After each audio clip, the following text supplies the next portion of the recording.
ನಮಸ್ಕಾರ ಸ್ನೇಹಿತರೆ ಹಾಗೂ ನನ್ನ ನೆಚ್ಚಿನ ಗ್ರಾಹಕರೇ ಹಾಗೂ ನಮ್ಮ ಗ್ಯಾಸ್ ಸರಬರಾಜು ಮಾಲೀಕರೇ ಹಾಗೂ ಗ್ಯಾಸ್ ವಿತರಕರಾಗಿರ್ತಕ್ಕಂಥ ಗ್ಯಾಸ್ ಡೆಲಿವರಿ ಬಾಯ್ಸ್ ಎಲ್ಲರಿಗೂ ಹೇಳೋದು ಏನಪ್ಪ ಅಂದರೆ, ಮತ್ತು ನಮ್ಮ ಗ್ರಾಹಕರು ನಮ್ಮ ನಾಗರಿಕರಲ್ಲಿ ಕೇಳ್ಕೊಳ್ಳೋದು ಏನಪ್ಪ ಅಂದರೆ, ಈ ದಿನ ವಿಶೇಷ ಒಂದು ಸೂಚನೆಯನ್ನು ಹೇಳಲಿಕ್ಕೆ ಬಯಸ್ತೀನಿ. ಈ ದಿನ 3/6/2026 ಶುಕ್ರವಾರದಿಂದ ಎಲ್ಲ ಹೋಟೆಲ್ಸ್ಗೆ, ಇಂಡಸ್ಟ್ರಿಯಲ್ಗೆ, ಮ್ಯಾರೇಜ್ ಫಂಕ್ಷನ್ಸ್ಗೆ ಎಲ್ಲೆಲ್ಲಿ ಗ್ಯಾಸ್ ಹೋಗ್ತಾಯಿತ್ತು, ಮಾಲ್ಗಳಿಗೂ ಕೂಡ ಎಲ್ಲ ಗ್ಯಾಸ್ ಸರಬರಾಜನ್ನ ಬಂದ್ ಮಾಡಿದ್ದಾರೆ. ಅದು HPC ಇರ್ಬೋದು, IOCL ಇರ್ಬೋದು, BPCL ಇರ್ಬೋದು, ಪ್ರೈವೇಟ್ ಗ್ಯಾಸ್ಗಳಾಗಿರ್ಬೋದು.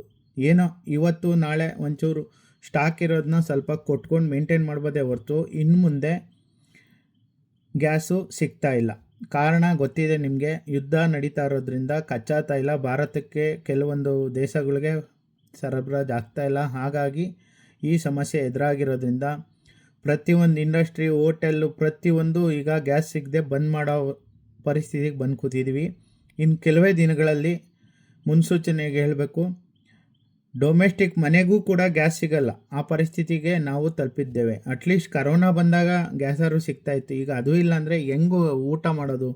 ಕೊನೆಗೆ ಕಟ್ಟಿಗೆನೇ ನಮಗೆ ಮುಖ್ಯ ಆಗುತ್ತೆ. ಆ ಪರಿಸ್ಥಿತಿಗೆ ತಲುಪಿದ್ದೀವಿ.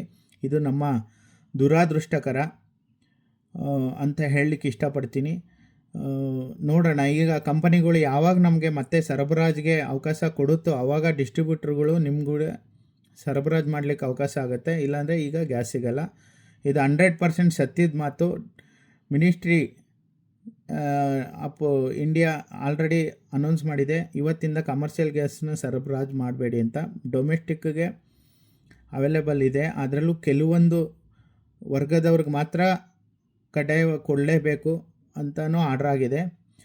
ಅದು ಈ ಹಾಸ್ಪಿಟ್ಲುಗಳು ಆ ಥರ ಎಲ್ಲಿ ಕ್ಯಾಂಟೀನ್ಗಳಿಗೆಲ್ಲ ನಾವು ಗ್ಯಾಸ್ ಕೊಡ್ತಾಯಿದ್ವಿ ಅಂಥವ್ರಿಗೆ ಮಾತ್ರ. ಅದು ಬಿಟ್ಟು ಹೋಟೆಲ್ಲು, ಬೇರೆ ಯಾವುದೇ ಉದ್ಯಮ, IT ಉದ್ಯಮ ಆಗಿರಲಿ, ಮಾಲ್ ಆಗಿರಲಿ, ಎಲ್ಲ ಕಡೆ ಗ್ಯಾಸ್ ಸರಬರಾಜು ಬಂದ್ ಆಗ್ತಾಯಿದೆ, ಕಮರ್ಷಿಯಲ್ ಗ್ಯಾಸು. ಅದೇ ರೀತಿ ಗೇಲ್ ಗ್ಯಾಸು ಕೂಡ ಬಂದಾಗ್ಬೋದು. ಅದ್ರ ಬಗ್ಗೆ ಇನ್ನೂ ಮಾಹಿತಿ ಬಂದಿಲ್ಲ. ಹಾಗಾಗಿ ದಯವಿಟ್ಟು ಈ ಒಂದು ಮೆಸೇಜ್ನ ಫಾರ್ವರ್ಡ್ ಮಾಡಿ, ಮತ್ತು ನೀವು ವಿಚಾರಿಸಿ ಎಲ್ಲ ಕಡೆ ಬೇಕಾದರೆ ಅಂತ ಹೇಳಲಿಕ್ಕೆ ಇಷ್ಟಪಡ್ತೀನಿ. ದಯವಿಟ್ಟು ಸಹಕರಿಸಬೇಕು ಗ್ರಾಹಕರು ಅಂತ ಕೇಳ್ಕೊಳ್ತಾ ಇದ್ದೀನಿ. ನನ್ನ ಹೆಸರು Ravidas KV, Karnataka gas vendor welfare association ರಾಜ್ಯ ಅಧ್ಯಕ್ಷರು. ಹಾಗಾಗಿ ಈ ಮಾಹಿತಿಯನ್ನು ನಾನು ಎಲ್ಲ ನಮ್ಮ ಸಮಸ್ತ ನಾಗರಿಕರಿಗೆ ತಿಳಿಸಲಿಕ್ಕೆ ಇಷ್ಟಪಡ್ತೀನಿ. ಜೈ ಹಿಂದ್.